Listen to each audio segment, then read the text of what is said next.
warahmatullahi wabarakatuh. Baiklah, di sini yang akan dibahas yaitu mengenai pengenalan hadis tematik. Nah, di sini saya memiliki 4 topik yang akan dibahas.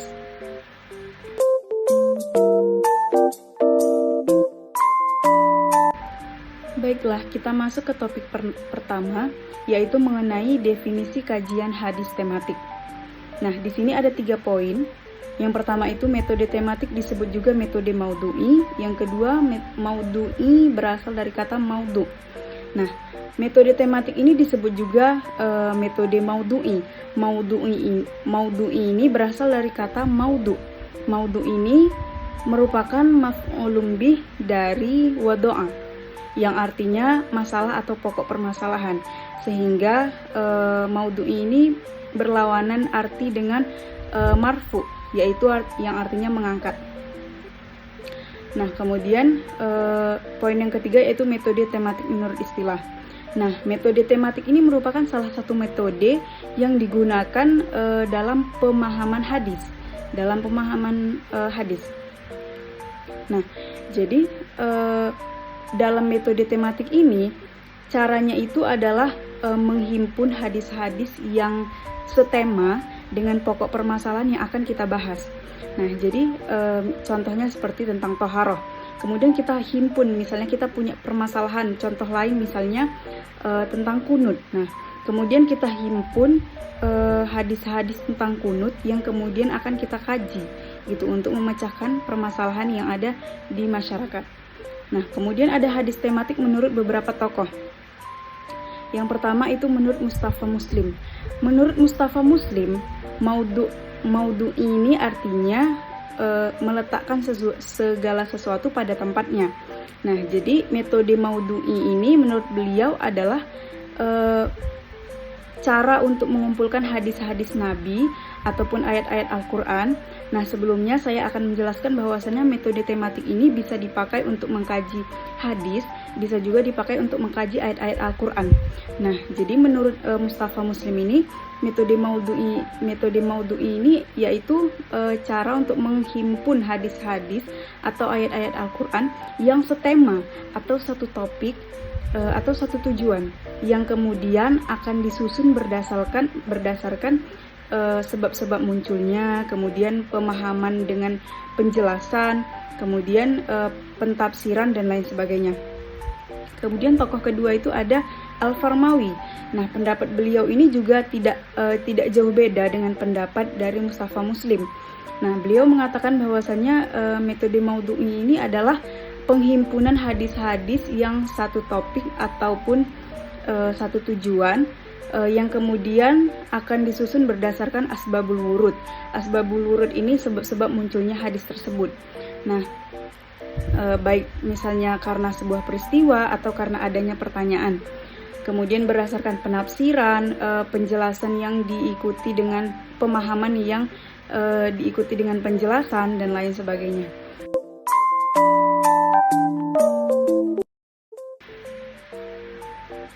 Kemudian kita masuk ke topik yang kedua, yaitu mengenai langkah-langkah dalam menerapkan studi hadis tematik. Nah, ketika kita akan menggunakan metode tematik ini dalam mengkaji suatu hadis, maka diperlukan beberapa langkah-langkah untuk menggunakan metode ini. Nah, langsung saja yang pertama itu menentukan tema atau masalah yang akan dibahas. Nah, jadi ketika kita akan menggunakan metode tematik pada suatu hadis, pada suatu permasalahan, itu yang pertama itu harus kita tentukan dulu temanya apa, masalah yang akan dibahasnya apa. Nah, contohnya tentang misalnya tentang permasalahan doa kunut, kemudian permasalahan rakaat sholat tarawih, ada yang 11, ada yang 23 dan lain sebagainya. Kemudian yang kedua, mengumpulkan hadis-hadis yang terkait dalam satu tema. Kemudian setelah kita menentukan tema, misalnya tentang kunut tadi, kemudian kita mengumpulkan hadis-hadis yang berkaitan tentang kunut tadi. Kan tidak satu tuh hadis yang membahas tentang kunut, ada banyak. Jadi kita akan menghimpun mereka menjadi satu, baik secara lafal maupun makna. Nah, jadi yang dikatakan satu tema ini baik secara lafalnya maupun secara maknanya. Nah, jadi kalau melalui kegiatan takhrij hadis.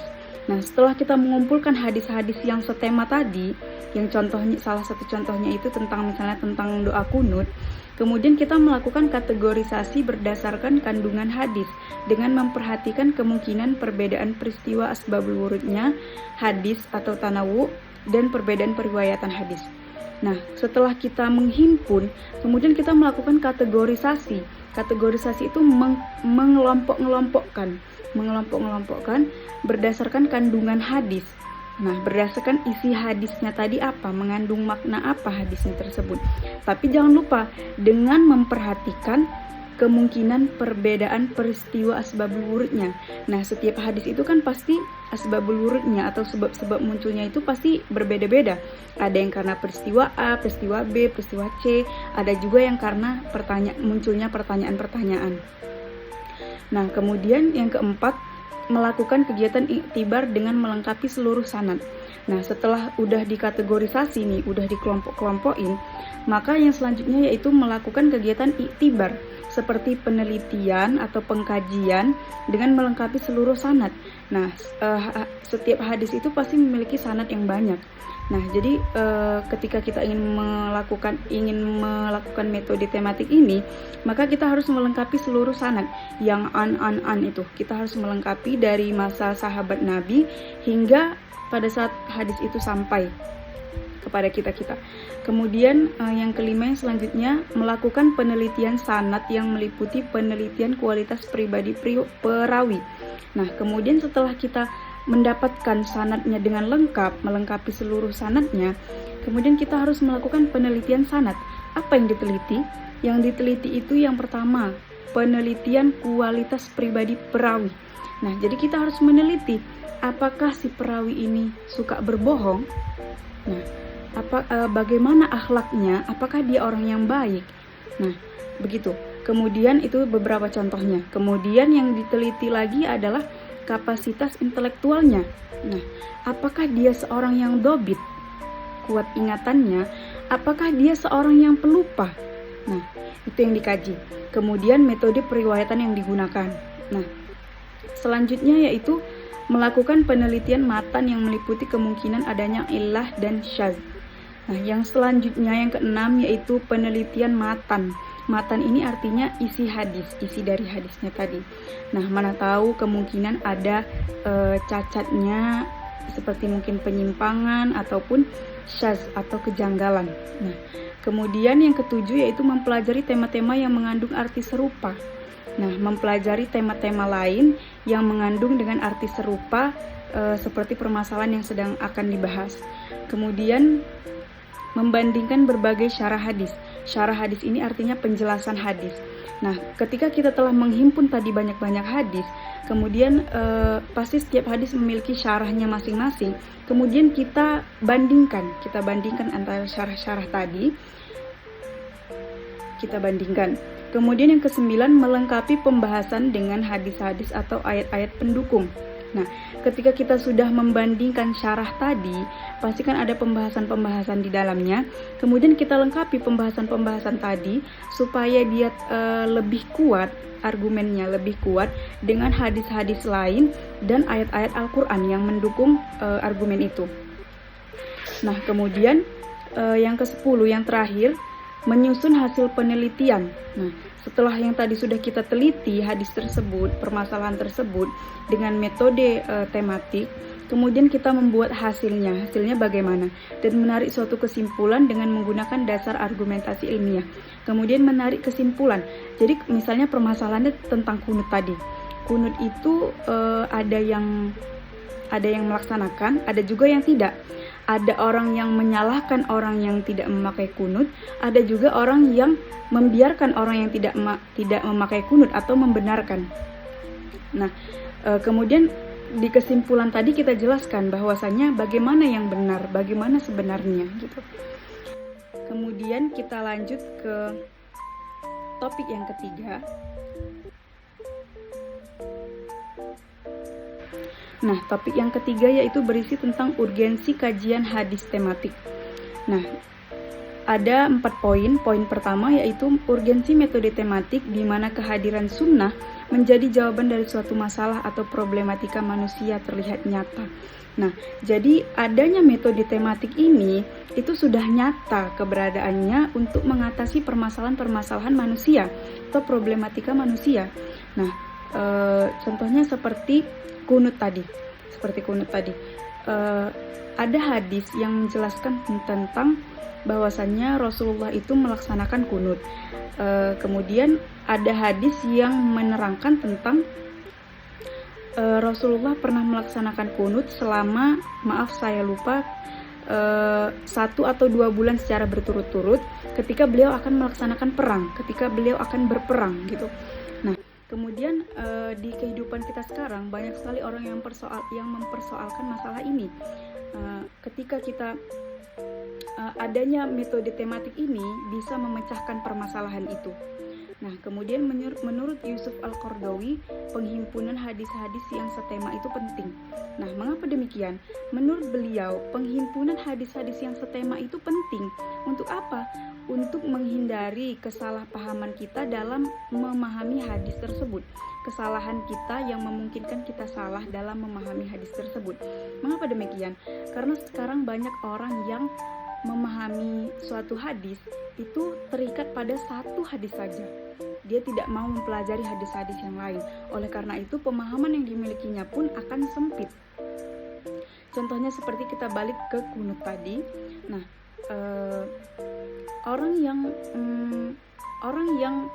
melaksanakan kunut, banyak sekali yang menyalahkan orang yang tidak memakai kunut. Nah, itu biasanya itu kemungkinan besar terjadi ia hanya mengetahui hadis bahwasannya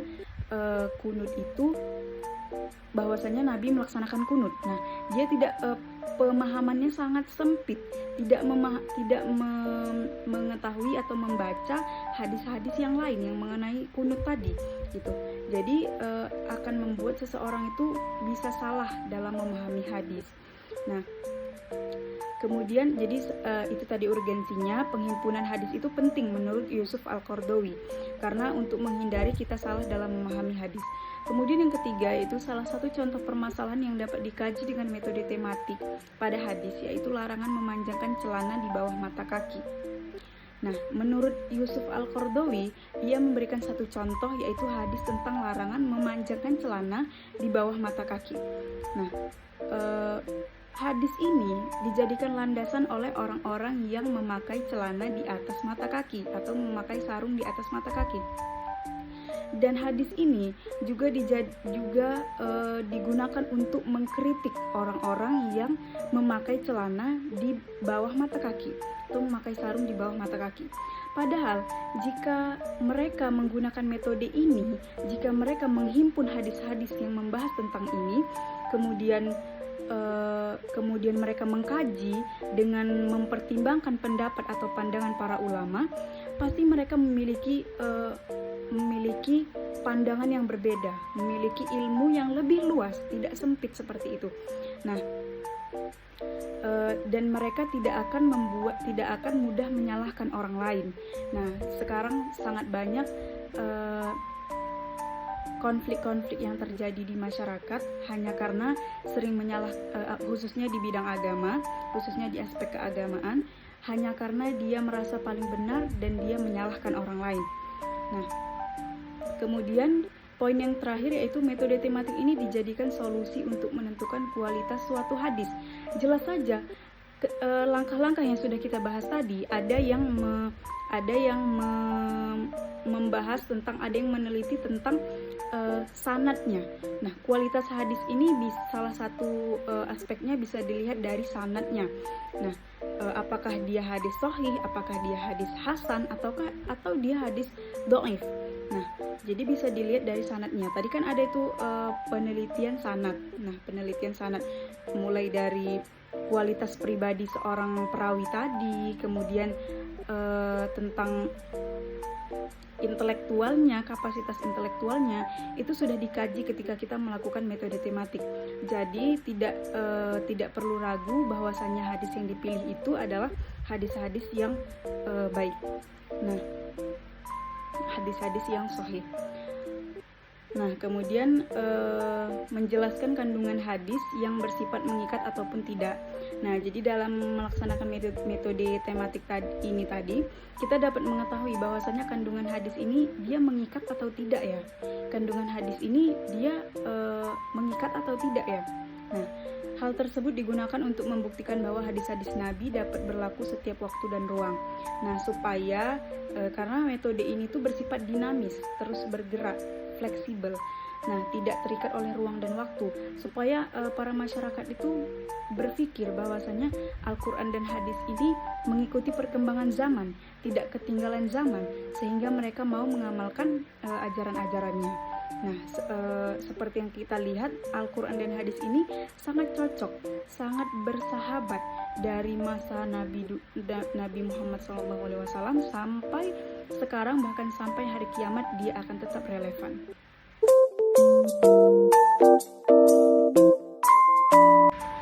Baiklah, selanjutnya kita masuk ke topik yang keempat, yaitu mengenai kelebihan dan kekurangan metode tematik pada hadis. Nah, kelebihan metode tematik ini sama halnya dengan metode-metode pemahaman hadis yang lain. Dia pasti memiliki kelebihan, dia pasti juga memiliki kekurangan. Nah, yang pertama yang akan saya bahas yaitu mengenai kelebihannya. Yang pertama, metode ini dapat diandalkan untuk memecahkan permasalahan yang terdapat dalam masyarakat. Nah, mengapa dikatakan demikian? Karena metode ini memberikan kesempatan kepada orang lain, kepada seseorang untuk memberikan jawaban dari petunjuk-petunjuk Al-Quran dan hadis, bukan hanya dengan penemuan manusia semata. Nah, jadi buktinya hasil dari penelitian ini buktinya sekarang kita telah banyak menemui karya-karya ilmiah yang berdasarkan dengan pandangan Al-Quran dan hadis. Contohnya seperti misalnya seperti wanita dalam perspektif Al-Quran dan hadis, gitu misalnya, dan lain-lain. Kemudian metode tematik bersifat dinamis. Nah, seperti yang saya katakan tadi, metode tematik ini bersifat dinamis. Dia akan mengeluarkan tafsir yang mengikuti perkembangan zaman. Bahasanya mengikuti perkembangan zaman.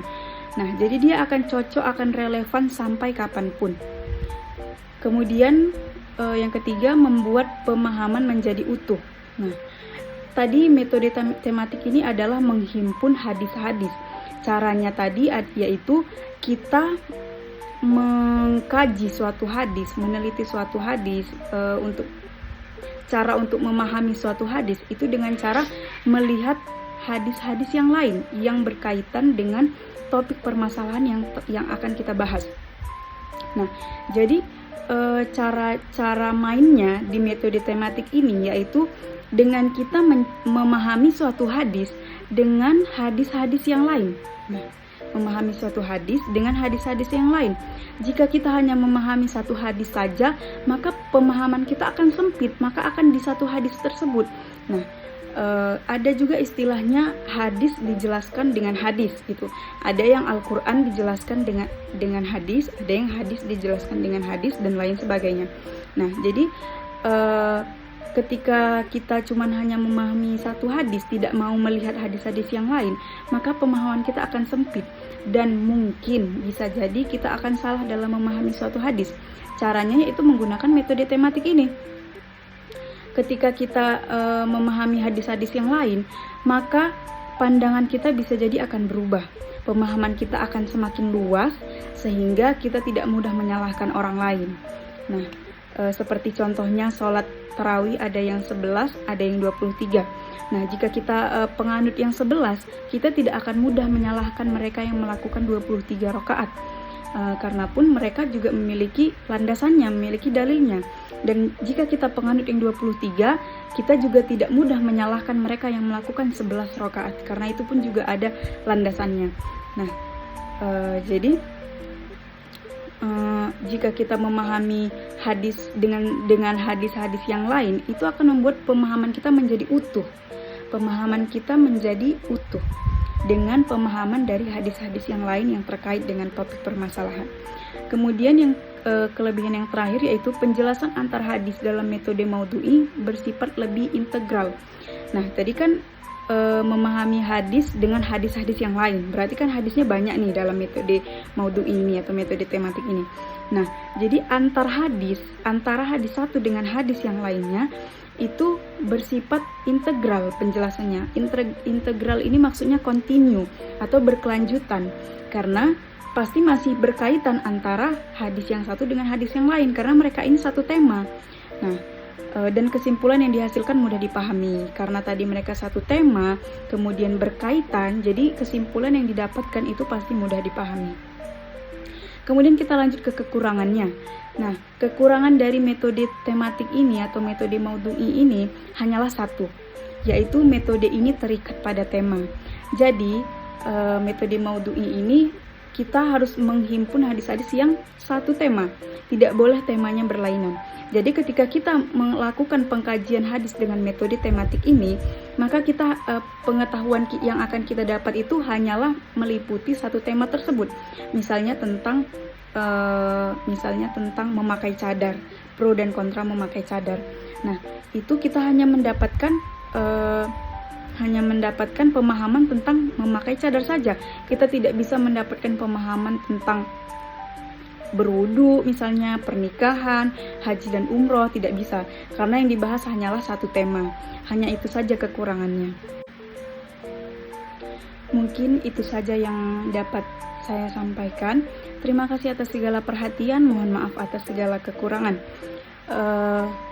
Saya berharap ilmu yang sedikit ini dapat kita manfaatkan bersama, ibaratkan yang setitik menjadi lautan dan yang segumpal menjadi segunung.